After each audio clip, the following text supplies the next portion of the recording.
Hello बच्चों, let's see this question. This question says two proton move parallel to each other, keeping distance r between them.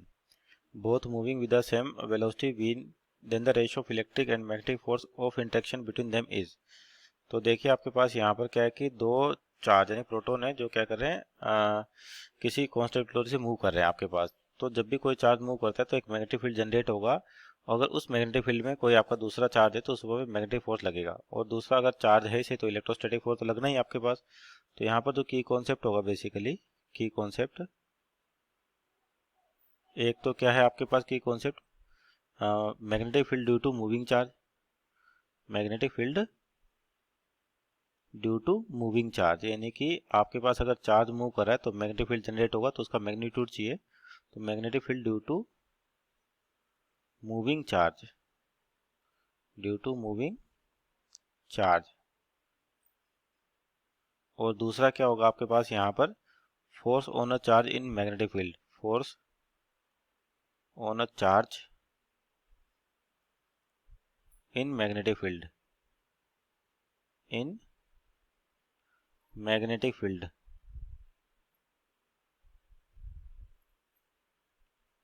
तो ये आपके पास की concept है।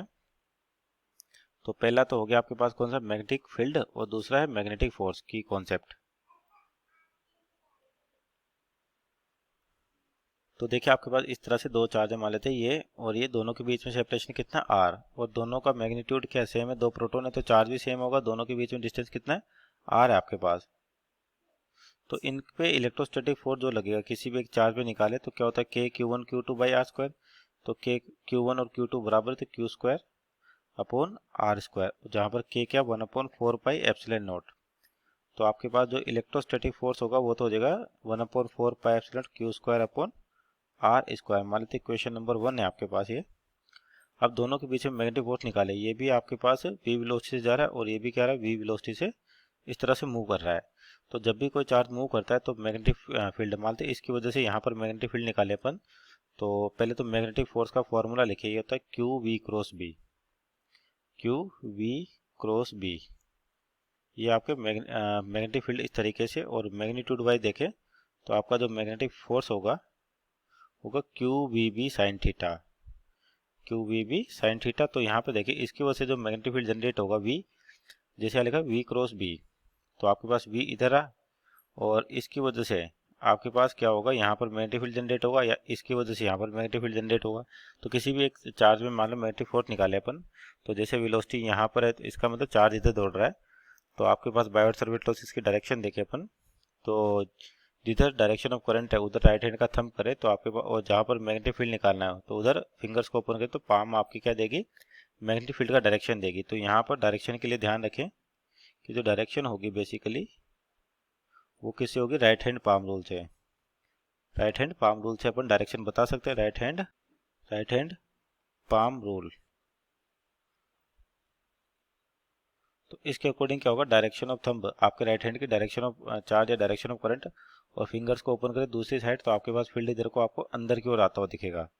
मान लेते इस फील्ड को बोल देते बी, और इसका मैग्नीट्यूड की, और इसकी वैल्यू क्या हो जाएगी, mu naught upon 4 pi q v upon r square. तो ये मैग्नेटिक फील्ड आपके पास इस तरीके से, और ये चार्ज जो है और मैग्नेटिक फील्ड है दोनों 90 डिग्री पर, तो मैग्नेटिक फोर्स हो जाएगा सिंपल क्यू वी बी। तो यानी कि अब इस वाले चार्ज पर यानी कि इस वाले क्यू पर मैग्नेटिक फोर्स निकालें यानी कि एफ एम। तो कितना हो जाएगा ये, म्यू नोट अपॉन 4 पाई, और क्यू मिलके क्या हो जाएगा, क्यू स्क्वायर हो जाएगा, एक वी और वी मिलके v square upon r square. तो ये हो गया आपके पास क्या, मैग्नेटिक फील्ड। मान लेते हैं इसको 2 बोल देते हैं, और जो इलेक्ट्रिक फील्ड आ रहा था उसको क्या बोला अपन ने, 1 बोला। अभी देखिए जितना फोर्स इस पे लगेगा मैग्नेटिक फोर्स उतना इस पर लगेगा।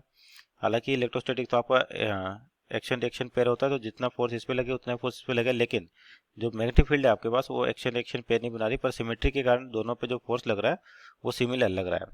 तो यहाँ पर जो मैग्नेटिक फोर्स आ गया आपके पास, और आपको रेशो चाहिए किसका, इलेक्ट्रिक और मैग्नेटिक फोर्स के बीच का, तो यानी कि रेशो निकाले अपन। रेशो किस किस का चाहिए, electric force and magnetic force, यानी कि F electrostatics divide by F magnetic. F magnetic तो इलेक्ट्रोस्टैटिक्स है 1/4 pi epsilon naught q square upon r square. और एफ मैग्नेटिक कितना आपके पास है म्यू नोट, तो ये ऊपर आ जाएगा आपके पास 4 पाई आर स्क्वायर, तो आ गया ऊपर, और नीचे हो जाएगा mu naught Q square V square. तो 4 पाई से 4 pi cancel out, Q square से Q square cancel out, R square से आर स्क्वायर कैंसिल आउट, तो बचेगा कितना आपके पास 1 mu naught epsilon naught into we square. तो ये रेशो हो गया। अब यहाँ पर जो आपके पास स्पीड ऑफ लाइट होती है सी, स्पीड ऑफ लाइट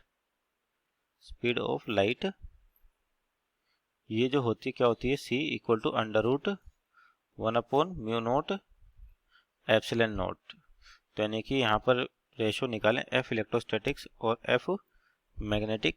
तो यहाँ पर थोड़ा इसको रीअरेंज करें, क्या लिख सकते हैं इसको, 1/अंडर रूट में ले जाएं इसको, तो यानी कि mu naught square epsilon naught square into we square. तो ये वैल्यू क्या हो जाएगी आपके पास, सी की वैल्यू है 1/अंडर रूट में म्यू नोट और एप्सिलॉन नोट, यहाँ पे स्क्वायर है तो कितना आ जाएगा, सी स्क्वायर आ जाएगा आपको, तो C square upon V square. So final ratio is C square upon V square. Option check करें यहाँ पर, तो ऑप्शन नंबर आपका A is right answer. Hope you understood well, best of luck.